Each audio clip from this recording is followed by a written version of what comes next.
For today's Top Tip Tuesday, I'm going to show you how I thread my overlocker.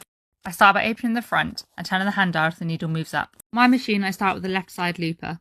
Might be different with your machine. Following the guide inside machine, guide the thread through all the areas with the red dot. You may find it easier to use tweezers to do this. It can be a bit fiddly. Sometimes it's easier to adjust the hand dial slightly, especially if it's in a hard to reach area. Make sure I move it back ready for the next thread.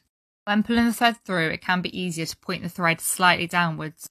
Once it's threaded, make sure you pull the thread to the back of the machine, ready to start the next one. Now the left loop has been threaded, I will start the right side one. For this thread, I follow the green dots. On your machine, it might vary slightly. So when you're pulling it down, it pulls through the tension discs. Just realise, one thing I forgot to mention at the beginning, make sure the presser foot is up when you thread your overlocker. If the presser foot is down, it won't thread properly. You'll have to start again. For the final part of threading the right side looper, I have to move the hand dial to turn a little bit. This gives me access to the final piece I need to thread through. Once this is threaded, I can move on to threading the needle guides. Just make sure you pull the thread to the back of the machine so it's out of the way ready for the next part. I start with the right side needle.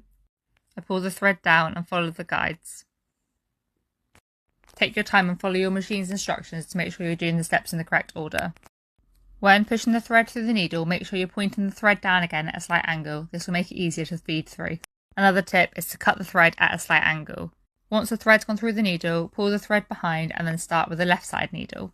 Repeat the same steps again until your machine is fully threaded. Most machines will differ slightly in how they thread.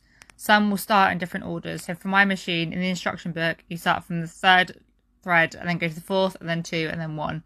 May be different for yours. Make sure you check your instruction guide before you start just to make sure you do it the right order because overlockers do not like to play ball if it's not done perfectly. I do love my overlocker, but sometimes it likes to throw a bit of a wobbler.